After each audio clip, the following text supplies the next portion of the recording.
Alors, la solution du codeur, on va aller voir ça. Ça ressemble à ceci. En fait, j'ai repris le même modèle que le décodeur de BCD à décimale, mais j'en ai fait un codeur de décimale à BCD.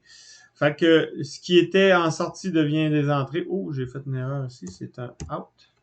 Et ce qui était en output devient un input. Donc, on rentre la valeur décimale. En fait, c'est une ligne pour chacun des nombres ou des chiffres plutôt décimales de 0 à 9. Puis, ce qui sort, c'est le code BCD de cette valeur-là. Donc, on a 10 bits en entrée. Et là, je vous mets, je vous impose de faire les modifications. Si vous avez mis bit à bit, comme vous avez dans le livre, moi, je trouve pas ça bon. Parce que vous ne travaillerez jamais de bit à bit. Vous allez travailler toujours en groupe de bits.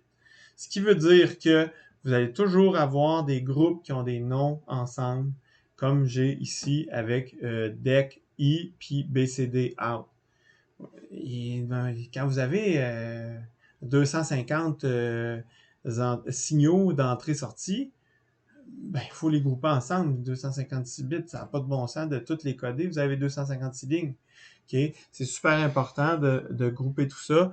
Fait que la façon de faire du livre, je l'aime moins à cause de ça. Je suis encore transparent. euh, je l'aime pas à cause de ça parce que c'est ça. Il utilise des façons de faire qui ne sont pas duplicables sur des gros systèmes. Moi, ce que je vous montre, c'est des choses que ça devient gros. Ça a l'air gros quand je vous le montre parce que vous n'êtes pas habitué. Tu sais, quand on regarde ça, tu fais hey, ça fait donc des lignes. Oui, mais prenez le temps de comprendre chaque ligne, qu'est-ce qu'elle veut dire. Tu sais, comme ici, ça veut dire ben, tout ça ensemble, on voit que ça assigne à la sortie deck out. OK? Ben, pas deck, mais BCD out. Donc, BCD out va être assigné à la valeur qui est ici selon la condition de chacune des lignes. Donc, je vais avoir 0 en sortie si l'entrée, c'est l'entrée 0. Voyez-vous que le bit, c'est le bit 0 parce que l'ordre des bits de DEC est en ordre de 9 à 0. Donc, si c'est de 9 à 0, ça veut dire que le bit qui est complètement à gauche est 9, puis ce qui est complètement à droite, c'est 0. Donc, dans l'ordre, ça fait 9, 8, 7, 5, 6, 5, 4... en tout cas, j'ai mal compté, là. 9, 8, 7, 6, 5, 4, 3, 2, 1. OK? Donc, le bit 9 est ici. Le bit 0 est ici.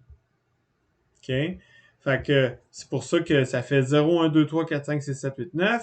Puis ici, ben, ça fait le bit 0, bit 1, bit 2, bit 3, bit 4, bit 5, bit 6, bit 7, bit 8, bit 9. Donc, chacune des conditions qui est ici d'égalité fait sortir une nouvelle valeur sur DEC. BCD, excusez, pas DEC, mais BCD.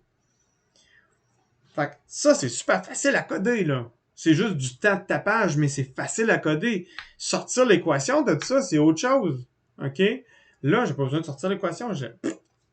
J'écris ça, c'est facile. OK? C'est quasiment la table de vérité, en fait. C'est la table de vérité, d'une certaine façon.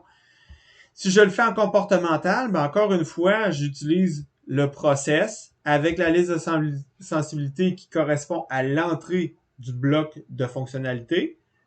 Bon, ben là, c'est simple, j'en ai juste une, c'est deck I. Puis ensuite de ça, ben je mets ça dans un case. Donc le case, ça va dire regarde deck I, puis selon sa valeur, when il est à valeur tel machin, t'assignes la valeur de sortie à telle valeur. Quand il est rendu à telle autre valeur, on parle toujours de deck I, assigne la sortie à une autre valeur. Quand il est à une autre valeur, on parle toujours de deck I, assigne la sortie à une autre valeur, ainsi de suite. OK? C'est le même principe que ce qui est en haut, mais c'est écrit différemment. OK?